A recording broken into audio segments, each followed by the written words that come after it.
It's right up my street, it's my boulevard. It's right up my Strasbourg. Oh my God, it's garden right up there. Ah, it's right up my podcast. Ooh. Welcome to Right Up My Podcast. My name's Gwen Watson. And my name's Kate White. And this is the podcast in which we talk about things that people do to make them feel good. In it.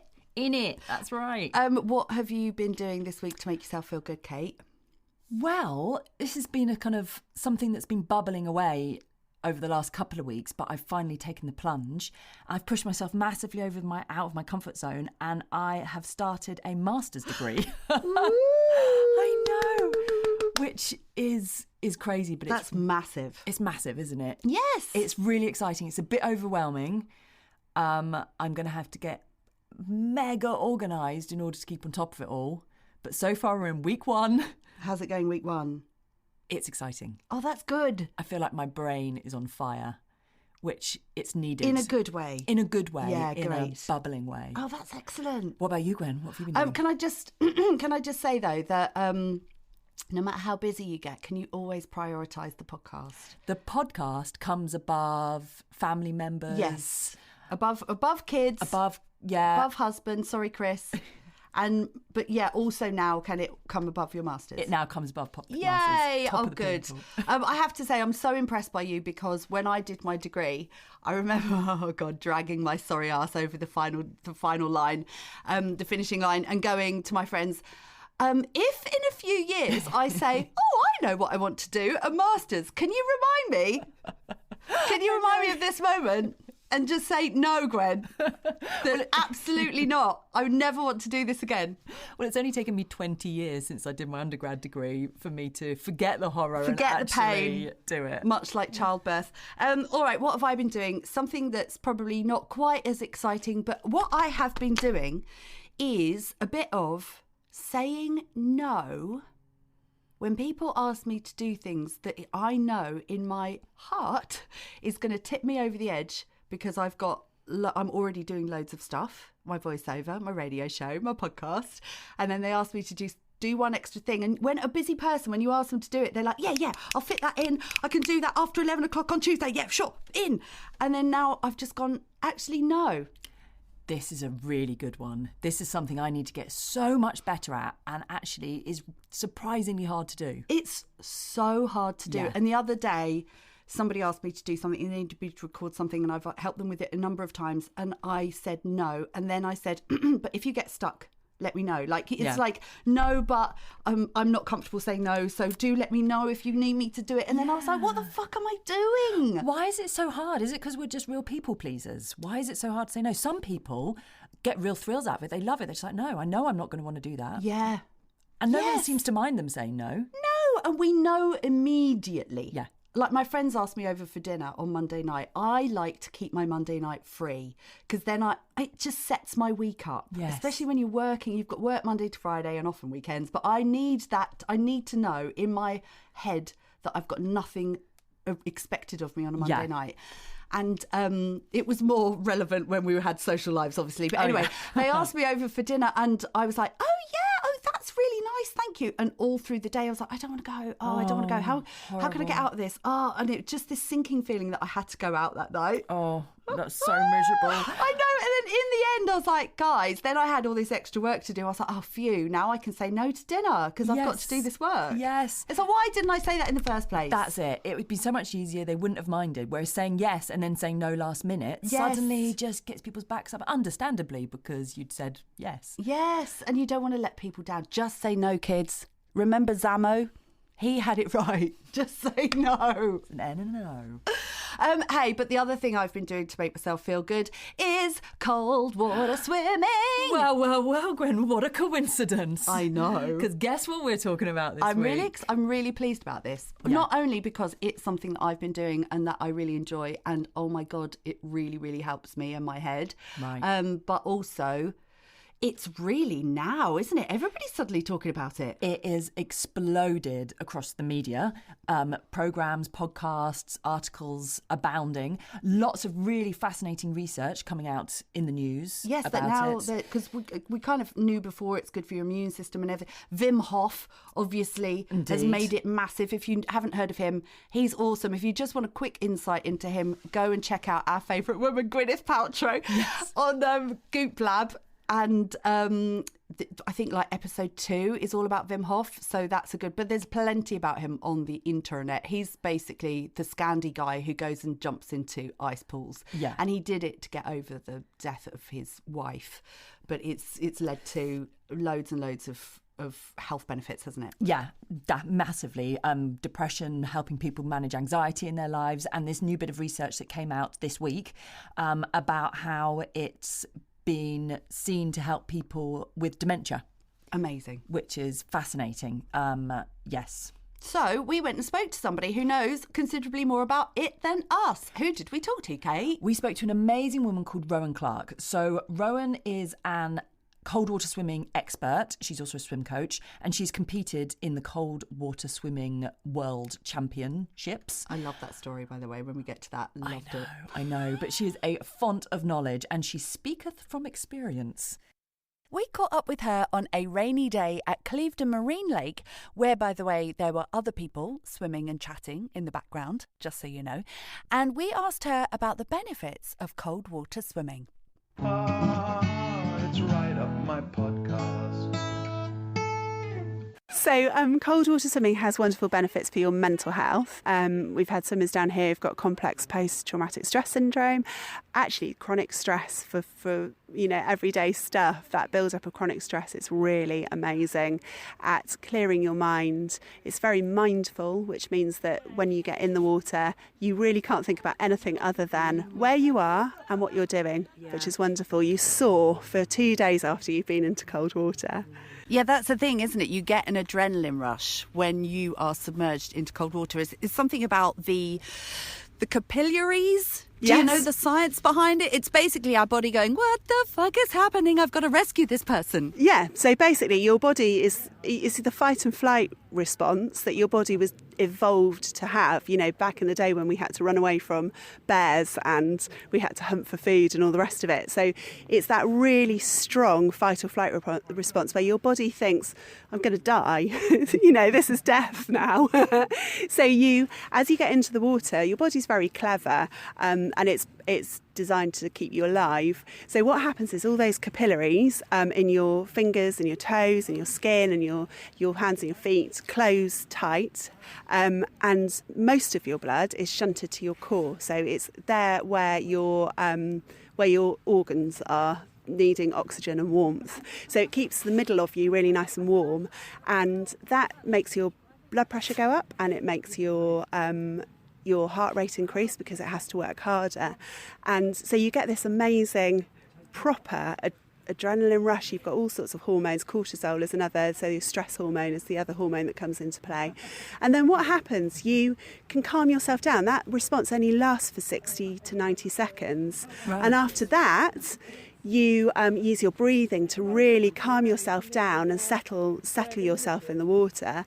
And it's that attenuation of that response that helps you deal with stress, in the sort of stress that you're not evolved to deal with, say being late for the bus, your children leaving all the lights on, all that sort of stuff that drives you mad. And that's what your fight and flight response is not designed to cope with.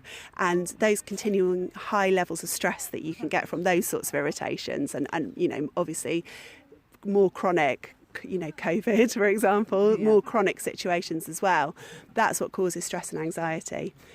So by teaching your body how to cope with that stress in the cold water, you're better able to cope with anxiety in everyday life. That's exactly it. Yeah, that's exactly it. That's exactly what the theory is. There's also research that shows that looking at a view with blue in it is better, releases more feel-good hormones than any other coloured view, so a grey urban view or even green. Even the green forest. Even the green forest. Oh, this is controversial. in competition with forest bathing. And of course, loads of physical benefits as well to your physical health. Yep, physical health. So it's said to boost your immunity. It's supposed to be very good for your immune system. It's anti-inflammatory, that's part of it. So your body's response to stress and disease is an inflammatory response, and getting into cold water is anti-inflammatory. So that's another reason why it helps. The water supports you, so you're 70% weightless in water, in saline water, so in the sea, even more than that. So if you've got any kind of injuries, or if you've done what I've done and attempted to do couch to 10k and find yourself unable to walk the next day, then actually getting into the cold water is really good for those sorts of aches and pains. It's great for things like rheumatoid arthritis, any kind of autoimmune conditions, again because of that anti-inflammatory response. You're also you're getting your parasympathetic nervous system is getting stimulated, and that's your rest and digest nervous system. So it's supposed to be very good for sleep patterns and for digestion as well, for your metabolism. And there's all this research coming out right now. This is a hot topic, isn't it? It is. I think yeah. Wim Hof has kicked off a whole new band of people diving into cold water across the world. But very recently, some research has come out to say that it actually is beneficial for dementia as well, and that it can reverse the effects of dementia. I know, that's absolutely extraordinary, and it's amazing that that this research is going on. And I think you're right. I think it has the popularity of winter swimming has increased massively. I mean, this is my 5th winter, and the number of people I see here at Clevedon Marine Lake has quadrupled, maybe even more. So the whole thing with dementia is what researchers have found is that there is a protein that is released in your brain, and that helps with the synapses, strengthen the synapses between the two halves of your brain, and that's supposed to be the thing that guards against dementia. So this is great news for anyone who's got, dementia running in the family. And we see quite a lot of the swimmers down here will be in their sort of late 60s, early 70s even. So it's really relevant. How cold does the water have to be? Because we see these photos of people lowering themselves into ice baths and into ice holes in freezing Arctic waters. Obviously here, after we've had a chat, we're all going to go and get into the water here in the North Somerset Sea. Not quite an ice hole. Not quite an ice Not hole. yet. How cold does it have to be to have this positive impact? Well, technically, the water in the UK is cold all the time, which probably isn't a surprise to anyone who's dipped in the sea. So anything below 18 is cold. Anything below sort of 12 to 14 degrees, then you're starting to talk about really cold. But actually, the human body can cope with minus. I mean, the coldest I've ever swum was -1 degree. Wow. Yes. Where was that? Estonia. Wow. Tallinn in Estonia. Let's all take a minute and ask, why are you swimming in -1 degree water in Estonia? Oh, just for a laugh. Yeah. Happy holidays. Yeah. I actually, and this is going to sound mad because it's really a bit of I think I called it my Eddie the Eagle Edwards moment because it's self-entered. But I competed in the Winter Swimming World Championships in Tallinn in Estonia. So in a pool that had been cut out of the icebound harbour in the marina in Tallinn, which was incredible. It was just, so by chance, it's quite funny really. So my first winter, and this is kind of typical me really, I kind of get into things. Now I'm an expert. Yeah, I get stuck in within seconds. So I arrived here one winter, I'd done the Dart 10k, which is like, I guess it's the outdoor swimming's equivalent of the London Marathon, and it's their kind of biggest swim. So it's a 10-kilometre swim down a river. And actually, I found the training really, really boring. Because it was in September, the first weekend of September, I'd ended up coming down here during the school summer holidays, putting my children in a rubber dinghy, tying it to my foot. No. Just to try and get some training in. So I found the training a bit of a ball ache. So I thought, well, what can I do next that's going to be, a different kind of challenge? I know, I'll see if I can swim through the winter. So I came down here and I met this amazing group of people called the Southwest Seal Winter Swimmers. And they're only about, they're probably about 20 of us at that time. And within the first or second time I'd met them, not only was I going to a national championship and swimming on a relay team, I had also become the official merchandise person and designed team swimming costumes. So we went to London that year to Tooting Bec Lido and some of the national championships. And then I think the water was like 1.5 degrees then. And then and then the next year they were saying, we're going to Estonia next year. Do you fancy it? And I was like, that's ridiculous. Okay. Where do I sign? Yeah, exactly. So we found ourselves, I think there were 17 of us, found ourselves in Tallinn, having the time of our lives, competing in these various events. And then crowning it with a skinny dip in the Baltic. Wow. Where we had to wade out through like big lumps of ice to get into the sea, wearing nothing but bubble hats. Oh my God! That's amazing. Do you know, that's my go-to phrase whenever it's cold. I'm always like, God, it's Baltic. It's Baltic, and that's why we were like, we have to get into the Baltic. Wow. Wearing nothing but bubble hats. Brilliant. So how do you learn to cope with those cold temperatures as a swimmer? How do you physically get into the water when it's that cold? So it's all about this amazing process called acclimatisation. So acclimatisation is where you are gradually exposing your body to the cold on a fairly frequent basis, but for a brief time. So you're getting in, now is a good time to start because we're in the autumn and the water's starting to cool, but it's still not got to the proper cold temperatures. So you're just getting in frequently. Twice a week is ideal. You could just about get away with once a week, and you're staying in for sort of 5 minutes, just enough time to attenuate that stress response.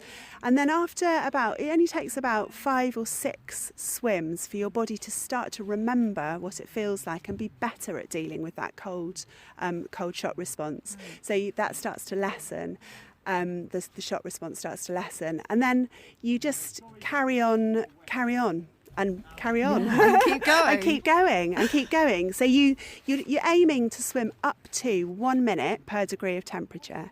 So today... I've been told this, yeah. So today it's about 13 degrees. And so you can stay in for sort of 11, 12, 13 minutes. And then when you're getting down to this kind of 4 or 5 degrees, then you're just staying in for 4 or 5 minutes. And that way you're keeping yourself safe. As well as giving yourself this exposure to the cold. Because I was wondering this, because I've been going in since the summer in West Wales, and this has been part of my way of coping with everything, with #2020. And I have found now that I've got to the point where I need to get in. It's like I need to get off my screen and get in the sea. Yeah. And there's a bunch of us. We are called the Reluctant Selkies, or we're actually the Reluctant Fucking Selkies. That's our group. And there's 5 of us, so there's always somebody else to go swimming with, and I think this is a really great way. If you want to get swimming, it's great to have other people. You feel so much safer with other people. But yeah, we've definitely got acclimatised. And when we were first going in, even during the summer, it was like, oh, fuck. And I was always swearing and screaming and doing at the top of my voice. It was always very vocal getting into the water. And now we just walk in, and it's amazing. We went swimming the other night, and a couple of friends had come from London, and we all jumped in off this jetty. And me and my friend were in there for about 10, 15 minutes, and they were out within about 3 minutes. Yeah. And I thought, oh, look, we have acclimatised, haven't we? Yeah. I was saying to a friend that we are allowed in for 1 minute per degree, and she said, well, surely that's got to depend on how acclimatised you are, but also maybe due to your body weight, because I've got I've got a bit of extra warmth around my core. Can I stay in longer than others, or is that a strict rule? Well, swimmers call it bioprene. So you get neoprene, obviously, which is your wetsuit, but bioprene is your natural covering, and it does make a difference. And it is one of my favourite things is that it's a sport where fatties win. I knew that time would come. Chunky dunkers, as we call ourselves. And we float really easily. And you float. I know you do Buoyant, totally. It insulated. is absolutely. This is the sport for anyone who I knew my carries a bit. ridiculously large boobs would come in handy one day. Amazing. A bit of extra timber counts. But yeah, I think if you've got a bit of natural insulation, then you'll probably be all right. It's just a good guide when you first start out. And as you get used to it, you start to get used to your cues, your body's cues that you're starting to get cold. So after this cold water shock response, the next stage is where you feel really comfortable and you think, actually, this is lovely. The kind of temperature I like my gin and tonic chilled to, and I'm able to cope. It's lovely. And what's really important is you get out while you're still in that stage, because those capillaries that closed when you get in, when you get out, they open up again. And that colder blood that's in your skin and in your hands and your fingers, that mixes with the warm blood in your core. And your overall body temperature carries on dropping for probably about half an hour to 40 minutes after you get out of the water. And if you think that your average body temperature, human average body temperature, is about 37 degrees and hypothermia is 35 degrees, you've not really got a lot to play with. No.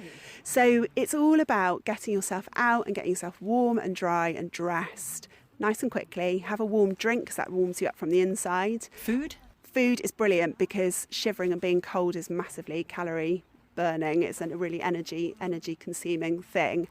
And your digestive system will get you going as well. So getting out and getting yourself warm is part of the joy of it. And you said, Gwen, about swimming with a group. Standing around shivering together, eating cake and drinking tea is part of the wonder of it. Yes, the camaraderie, yeah, a absolutely. shared experience. Yeah. What should you wear in the water then? I mean, do you just go full-blown little string bikini in Yeah, January? can do. Yeah. Nothing. True, bobble hat. The important thing is to have a hat on. So In the water? In the water. Oh. So swimming hat, if you hit swimming heads up breaststroke, which is the traditional winter swimming stroke, then a bobble hat's fine as well, because you lose a lot of heat through your head. If you're going to put your face in, also go for... I like to put my face in. Yeah. So you've got a nerve that runs through your face, and stimulating that nerve is supposed to be very good for your well-being, your feelings of well-being. But earplugs are always good, right? Because cold water in your ears makes you feel dizzy. There's also a really horrendous thing where the bone grows over inside your inner ear. I've heard about this. Surface ear. With this. Yeah, it's a real problem. I'm sorry, it does what? Yeah, my husband's got some special earplugs to stop that happening. Your bone grows over? Your ear. Yeah, and if your bone grows over, surgeons have to drill it. No. Okay, earplugs. That's going on the list. We found Gwen's line in the sand there. Not to be crossed. Yeah. Again, if you put your face in goggles, handy. I've got goggles with me today. Clever. Fab. Yeah. Apart from that, it's really what you wear from the neck down is really up to you. Right. So some people will go swimming costume. Some people will go the next step and put on a pair of neoprene gloves and booties. I've got gloves and booties. So that's Really a great helps. idea. Secret pro, Gwen. Just you wait. I look so ridiculous. You've never seen anything like it. So Just excited. a swimsuit with black gloves and booties. Instagram. Here we come. So this is one of my other joys of outdoor swimming. You can look like an absolute tit. Yeah. Yes. And Tit. everybody has got different levels of looking like a tit, and you're always in good company. I love it. We shouldn't let that sort of thing put us off, should we? No, absolutely not. And actually, what's really weird about this, so I spent all of my 20s and 30s hating my body to quite an extreme extent, actually, and did yo-yo dieting and all sorts of stuff when I wasn't fat at all. And actually, ironically now, at the age of 41, I am pretty much bigger than I've ever been, but also stronger than I've ever been. And prattling around in a swimming costume, sometimes in a bikini, sometimes in nothing at all, as I've said, with other women of all ages and sizes and shapes, has done my confidence more good than anything I've ever done before in my life. And I wouldn't go so far as to say that I love my body the way it looks, but I love what it can do. And I think that's a really big thing. And it doesn't matter. It doesn't matter if you've got spider legs creeping out the side of your swimming costume. It doesn't matter if you've got cellulite. It doesn't matter if your boobs are big or small, or your bum's big or small. It doesn't matter what colour your skin is. It doesn't matter what you do for a job. Everyone is equal, and it's very levelling getting in the water together. That's brilliant. I love that. I think that's such a fantastic message, and we could all do with hearing that on a regular basis. So it's not essential to wear a wetsuit then? No. But if you do want to wear a wetsuit, then that is absolutely fine. You still get those well-being benefits from wearing a wetsuit. It keeps you in the water for longer. You're able to stay in a little bit longer. I'm not sure how much longer a wetsuit would let you stay in, but it does give you a little bit of extra warmth. The only thing I've found with wearing a wetsuit is when I get out, getting the thing off is hard work. It's a four-man job. Yeah, it is a four-man job. Yeah. Yeah, absolutely. So it's up to you. It's weighing up. If a wetsuit's what it takes to get you in the water, then wear your wetsuit. Because I was wondering this, because one of the sulkies, my friend Erica, she's just got herself a wetsuit, and she said that is the only way that she's gonna keep swimming with us, and which is fair enough. But she did say that it obviously adds a physical layer between you and the water, and she does feel a slight barrier between, because there is something about when the water hits your skin, isn't there? So you are losing something, but it's still all right then. You can still wear one. Yeah, absolutely. And I think what happens quite a lot is people will start off in one, and then they'll decide that it's not worth it, or they feel that they're missing out on that feeling of that feeling of the water against their skin. I go out swimming. I go swimming too. I go in cold water. I swim under the ice. I can hold my breath. I stop breathing. I'm like a fish. I'm more of a dolphin. I look good in a swimsuit, but I don't like to wear one. Can you tell us a bit about some of the breathing techniques that you hear talked about to help you make that transition into the water? Yeah. So when you get into the water, one of the main things you'll notice from this cold water shock response is that you gasp and you're unable to hold your breath. So because of that, diving and jumping in is a really bad idea in the cold water. You should never ever do that as your first. If you get in and have a swim around, you can get out and dive in or jump in, but you shouldn't do that as your first entry to the water, because that cold water shock response makes you unable to hold your breath. And if that happens under the water, then that's where you'll be in trouble. It can cause panic, but it can also cause you to inhale the water. So that's the biggest killer actually of people who get into the cold water is that jumping in. But you're also, because your heart rate and your blood pressure's going up, you're going to give yourself a real shock if you jump in. So the best way to get in is just to walk straight in, up to your neck. There's some people getting in behind us. That's exactly what people are doing right now behind us. You can hear it happening there. That's what it sounds like. Yeah, that's exactly what it sounds like. So you need to try and get yourself in, fairly steadily. So walking straight in here at the Marine Lake, we've got steps. So we tend to I look at the pier in the distance and walk down the steps without stopping, so that I don't have to think about it too much. Yeah. That's my getting in technique. But everyone's got different. We've got operatic singers who get in and sing while they're getting in. But it's all about focusing on your exhalation. So you're trying not force your breath out, so not really puff and blow, but just to gently exhale, because the cold water shock will make you hold on to your breath. Right. The idea is that you then stay sort of treading water, stay close to the side until that shock response has passed. So as I said, it's about 60 to 90 seconds. And that's when it's a good idea to start swimming after that. So starting to move around. And while you're swimming, if you just think about just gently exhaling and trying to slow down your stroke. So you're really using slow, purposeful movements, nice big glides if you're swimming breaststroke. And you're trying to get your breath as gentle and relaxed and as normal as you possibly can. So with these breathing techniques, the kind of the exhalation and the slow breathing, are these things then that we can use in other areas of life if feeling panicky or anxious, the same breathing techniques? Yeah, absolutely. And they're really reflected in other practices, actually, that deal with anxiety. So my sister's a yoga teacher, and she does quite a lot of breath work with her yoga students. And yoga and swimming go together quite nicely.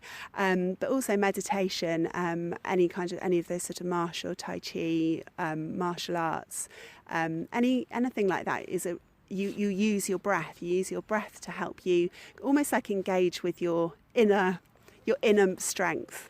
And I think that's very much relevant when you're getting into the water. You definitely need that inner strength to get into cold water. I think it's probably worth pointing out, you don't have to be like a particularly strong swimmer, do you? Especially if you're coming to something like this, which is a marine lake, and you can stand up, you're in your depth the whole time.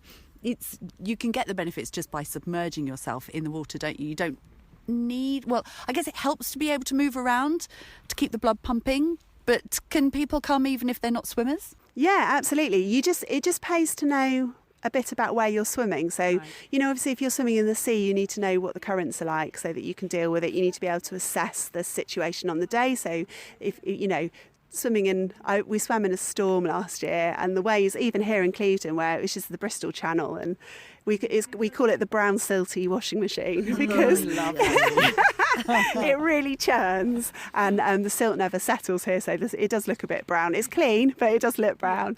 Brackish. Yes, brackish. Oh, that's a lovely word. I like that. I love that.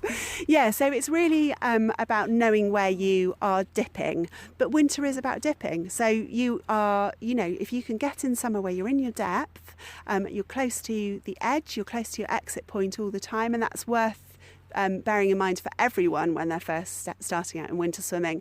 To swim, don't swim. If you swim a long way away from your entry or exit point, then you've got to swim a long way back again. So, and there's no underestimating the fatigue that the cold, it zaps your muscles and you feel tireder a lot more quickly than you would in a pool. So, if you can swim a mile in a pool, no problem. Don't expect to be able to swim a mile in cold water.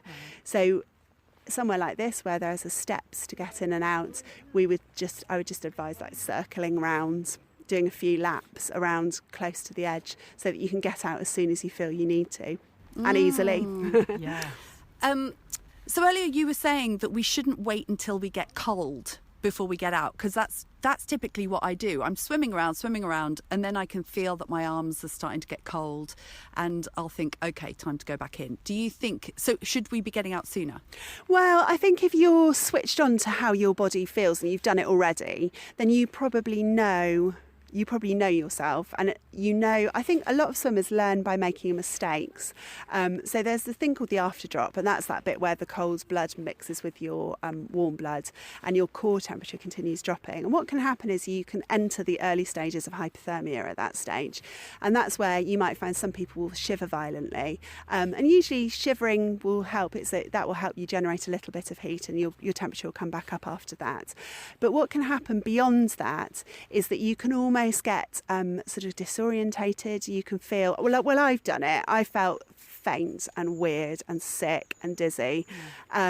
And I had to, this is going to make it sound not so hard, because then I had to go to bed with a cup of soup. I know. I was speaking to my brother on the phone. He says, that doesn't sound horrible at all. What a disaster. Yeah, really tough. I had to demand that it was brought to me. And fed to me. So yeah, it can be... It can be trial and error. It can be a bit of trial and error.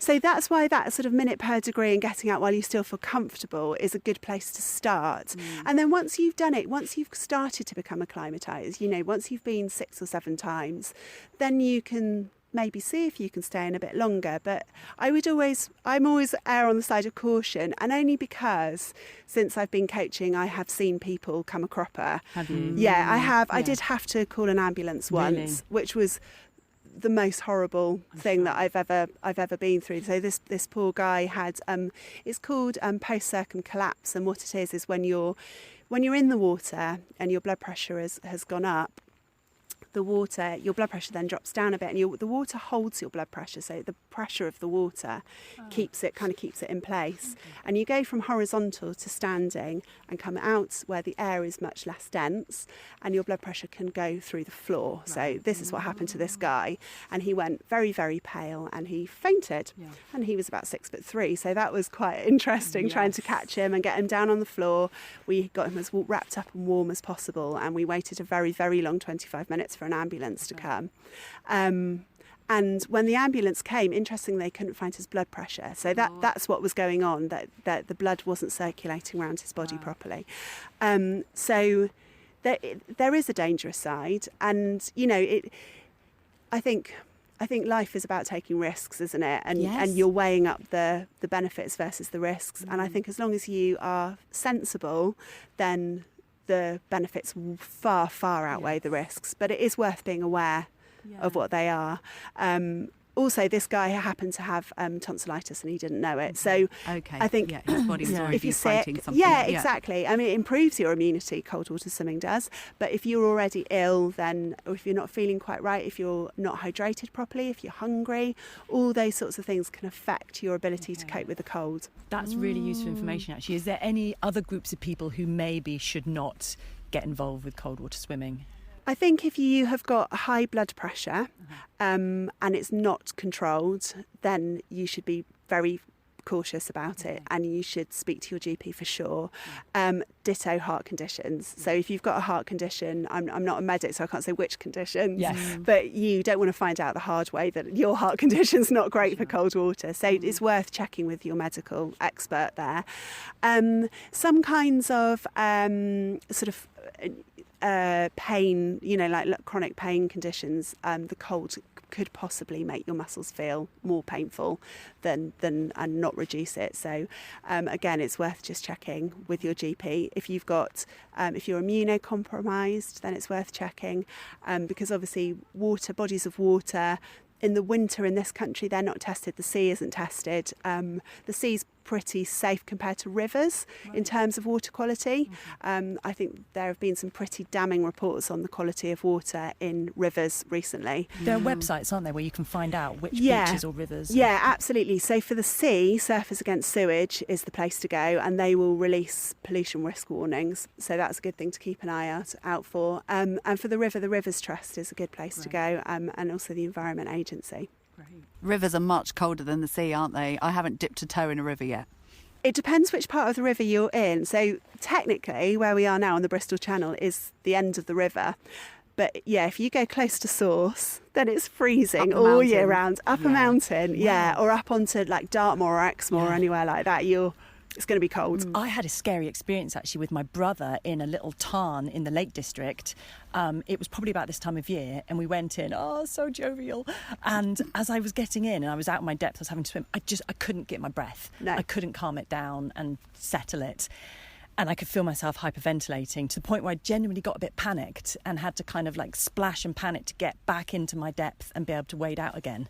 Yeah. It was quite scary. Yeah, and I think that's the thing, that even in the summer that catches people out, especially kind of people who are young and don't necessarily have that kind of idea of peril. No concept of peril. So yeah, I think especially when you're young, just getting in and swimming straight away. That's why it is a good idea to wait till you've settled your breath before you start swimming.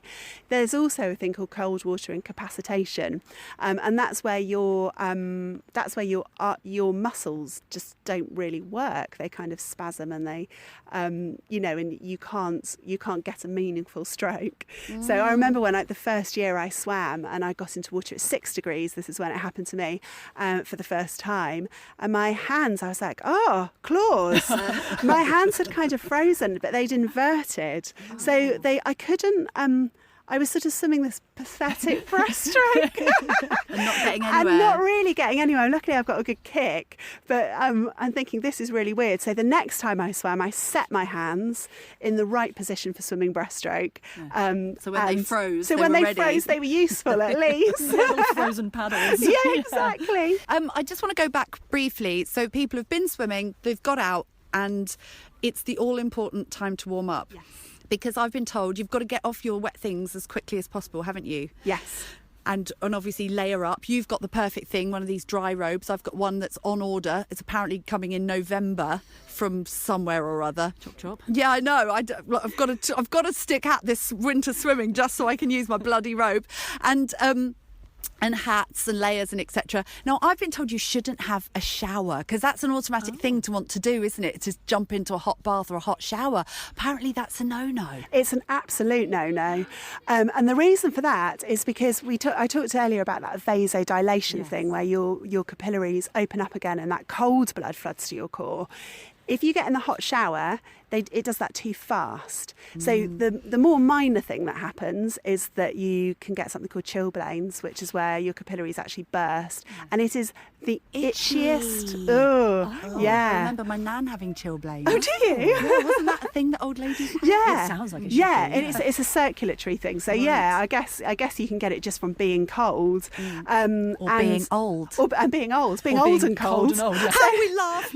Oh, no. I know. So there's that, but also you can faint. So you can get that kind of that sort of blood pooling thing, and it just causes you to get too cold. Basically, it's the after drop, but too deep. Okay, so we're wanting to avoid the after drop. Avoid the after drop. So wrap up so that you've got a little time frame when you first get out of the water. About 10-15 minutes, you'll feel amazing, and you'll be like, I'm not even cold. And that's when you can fall into the trap of strutting around in your swimming costume, chatting and going, look at me, and all patting each other on the back, going, we are amazing. We are amazing, That's and what we quite do. rightly. Yeah, for about 15 quite minutes. rightly. And then you start shivering. And, well, some people shiver have a very violent shiver. We've got a couple of swimmers here who are like, it looks like they're sitting on top of a washing machine on spin cycle. They're kind of really, really shiver violently. And getting dressed when you're shivering is really difficult. Yeah. So the thing is to try and get into your warm clothes before you start to get really cold. Yeah. Well, I reckon we should go for a swim. What do you think? Absolutely.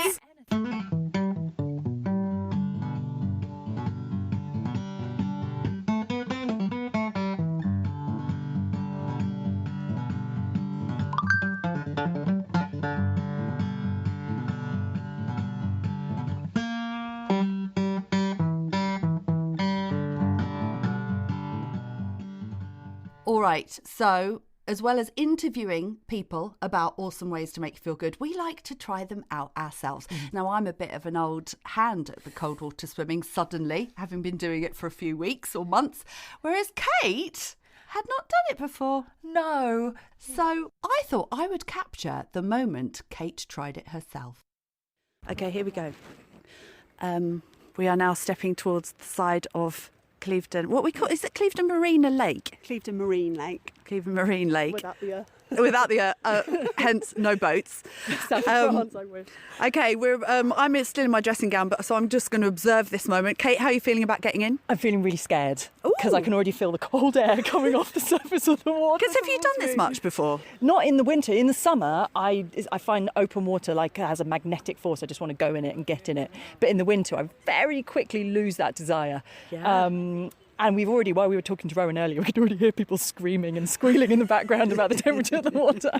So, okay, Rowan, if you can just talk me through the sort of the breathing. Do you want to go in first or shall I go in first? It's up to you. Do you want to go in first? You go in first, then talk me through it. You might have to give me a second to get my voice before I can actually say anything. Don't be put off by that, Kate. So I'm going to make it look easy because I am acclimatised, I guess. Well, she has just walked straight in down those steps without a moment of pause and without a squeal. That's my squeal. Just a little woo at the end. Do you see that, Kate? That's how you do it. Is it really cold? No, it's really warm. What is the temperature today? Oh, bloody hell. It's about freezing. 13 degrees. 13. Good Lord. How's that feeling? Those are the little toesies getting in the water. Okay, so just walk down. Yep, so the best thing to do is walk, keep walking. I always look at the pier ahead of me. Keep walking steadily. So you're trying to get in, not too quickly, but steadily till you're in up to your shoulders. Don't stop. Don't stop, Kate. Okay. So I'm walking in. She's walking. Oh my goodness, it's absolutely freezing. Oh. And I can feel my breath going already. She's got goosebumps already. Exhale, keep going. Keep going, keep going, keep going. Oh, you're doing brilliant. I can feel my breath going. Stop. Oh my God. I can't. Keep going. That's it, well done. So just exhale gently. Think about that exhalation. You can probably touch the bottom there. So you're just staying by the edge and waiting until you can talk in a full sentence. Oh, I feel quite lightheaded actually. Yeah, that's it. Okay. I keep staring at the pier, I don't know why. Get in now. Oh, sorry, there's people wanting to get out. That's it. How's it feeling, Kate? It's really cold and I can't quite speak. So just breathe out. Try and breathe gently. So don't force your breath, just let it out. And it's passing. It's passing. So the reason you feel lightheaded is because you inhaled way too much oxygen. You were hyperventilating effectively, so that's why you feel a bit lightheaded. My whole skin, can you see my voice sounds normal again now, doesn't it? Yeah. My whole skin feels like little pins have been stuck into it. Yes. Yeah. So it is. It's like, I always say it's like deep heat, but deep cold. It's like the opposite of it's that kind of prickly feeling. Yeah. But it covers your skin, and I don't know about you, but I like it. I'm starting to like it now. Yeah. I can begin to feel a bit of a kind of like an adrenaline boost. Yeah. Like I begin to feel a little bit sort of euphoric. Yes. Yeah. And you're looking more relaxed now. Yeah, and my voice doesn't sound like I'm having my throat squeezed anymore. I'm so proud of you, Kate. Fucking freezing. So shall I swim a little few strokes just to kind of... All right, I'm going to come and join you. Okay. Yes, come on in. A massive thank you to the very lovely Rowan Clarke. It was so great to hang out with her. If you'd like to hear more about what she does or speak to her yourself about cold water swimming, then go to her website, which is outdoorswimcoach.com. Kate, that made me howl laughing at the time and afterwards. Oh my goodness. When I re-listen to that, I sound like I'm giving birth to a watermelon. That is so mortifying. Okay, let me... How was it for you, Kate? It was so cold. But what was really fascinating about it, the transition from being outside of the pool to inside the pool, outside of the water to inside the water, was painful. But very quickly, my body got used to it. And very quickly, it flipped from being, well, you could hear me gasping and grunting, to me feeling really good and euphoric. And then actually, after swimming for a bit, my body temperature obviously regulated itself out and I actually didn't feel cold at all. So that's exactly what she said would happen, isn't it? Yeah. That you've got those 60 to 90 seconds where your body's like, oh my God, I'm dying. Yes. And then you get used to it. Completely. And she was saying that, so did you get to the point where she said, where you feel like, oh, I could stay in here all day? Yeah, completely. And interestingly, she said when I got in, I suddenly went really pale, obviously all the blood rushing away from my face. And then my colour quite quickly came back to me as I started swimming around and got used to it. And it was so lovely. Being in the water, being in the fresh air, putting my face in the water, that felt really wonderful. And that's supposed to be particularly good for us. I can't remember what she called that, but there was a nerve. Thing, I know, down the front of our forehead and nose, that nerve. That, the face one. Yeah. It's supposed to be good for our well-being and our mental health, isn't it? Whatever that was. And then when I got out, I felt euphoric. I felt like I wanted to kind of bounce around. And yes, it felt really, really great. And I wanted to talk to you, Gwen, because what you didn't hear, dear listener. Oh, yeah. After I got in and made a right old song and dance out of it, Gwen was like, I'll just come and join you ladies. She slipped in like a mermaid, returning to her natural habitat. Not a peep from your lips, Do you know what? I hadn't realised how much, because I've been doing this, I can't remember when we were swimming over summer in Wales, which is never warm. Let's face it, the water is never warm. Practically. But I was exactly like you when I was going in. Yeah. There was, and I think I was saying this to Rowan, wasn't I? There was a lot of swearing. There was a lot of and especially when the water gets over certain bits, your special areas. My life, the groinage. Oh, good Lord! Particularly. Yes, we've all got those special spots where we really feel it when the cold water hits. But yes, I was the same same as you. And I don't think I'd really realised how much I'd acclimatised until I got into the pool after you yesterday. And I just walked in, just like her. I was really surprised. I just walked in and started swimming and I was totally fine. Did you feel your chest tightening? Because I could feel my kind of, my core, my chest and my throat tightening. Yes, no, I didn't. No. Did you get the pins and needles on your skin? No. Isn't that interesting? Yes. So, but I was able to swim and I was in there for longer than you. And that's what we found. And as I was saying to Rowan when we went swimming with friends the other night, and they had to get out after a few minutes, whereas we were swimming around for a while. Yes. And and obviously at that moment as well, I thought, oh, look, I've got used to this water. Yeah. But yes, after a while, my arms started to get cold. And so I was like, right, I'm getting cold, so I want to get out. But how long do you think we were in there? Maybe it wasn't that long, 10 minutes or so. Yeah. It wasn't that long. And I didn't feel, when we got out, it was more because we had our eyes on the clock. It wasn't because we were cold and couldn't be in there any longer. However, when I was then getting changed, I began to shiver quite physically. Yeah. Well, you've got no flesh on you as well. So, and my sister also, she's very lithe. Yeah. So she gets very, very cold. Yeah. That's where us chunkies are blessed. Stop it. We were built for this. Or rather, that's where the lockdown extra load has helped. Anyway, so for me, what was really, really nice is if you're listening and you've never done it before, you can hear how it is when you first get in, but also to know that in just a few months' time, or a few weeks, she said it's like after 6 or 7 times in, you can just walk in. Definitely. And if you follow her advice on making sure that you've got a really safe exit point, that you're not sort of swimming straight out of your depth where you can't get out while you're getting used to it, then you'll quickly get used to it. Yeah. That was a really ineloquent sentence I just said then, by the way. One thing that really helped, which I'd never done before, because I've never been a big swimmer, so I've never worn a swim hat, just, one of those swimming hats. And she lent me one, and that really helped. When I put my head under the water, I got the freshness of it on my face, but I didn't get that ice cream head cold, which I would normally get. And I started wearing a swim hat partway through my adventure into cold water swimming, and it makes such a difference because I love putting my head underwater. I love swimming, but I was finding that as soon as my hair was wet, I was getting really cold and needing to get out. Whereas in actual fact, it keeps your hair mostly dry, so you do get some water around the edges, but you can keep going and you can swim underwater and you can and the benefit of getting out and not having wet hair on the beach as well. Yes, that helps a lot. It's really, really good. So do you think it's something that you might want to do again?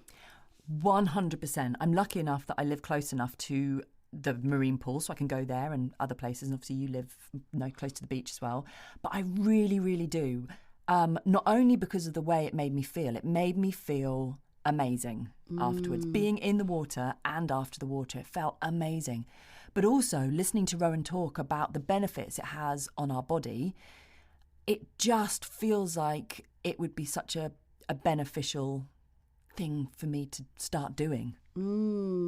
What about you? Well, you've been doing it a lot anyway. Well, I've been doing it a lot. And the really interesting thing, because I'm not sporty, but the really interesting thing is that it has become something that I need. Yeah. And especially when I've spent all day on my laptop, I really need to shut my laptop. I find myself saying, I've got to get in the sea. And so I've got to close my laptop and head to the beach. And I'm really lucky, and I really do encourage this, is to have some friends who you can go with. Yes. And so there's 5 of us on this group. So typically there's always at least one other person who'll want to go. Yeah. And I've been by myself a couple of times, but it's not the same, to be honest. It's fine, but you are definitely, when you're out in a big body of water by yourself and you're cold, you're kind of thinking to yourself, I could get into trouble, and you do feel you're just a little bit less relaxed.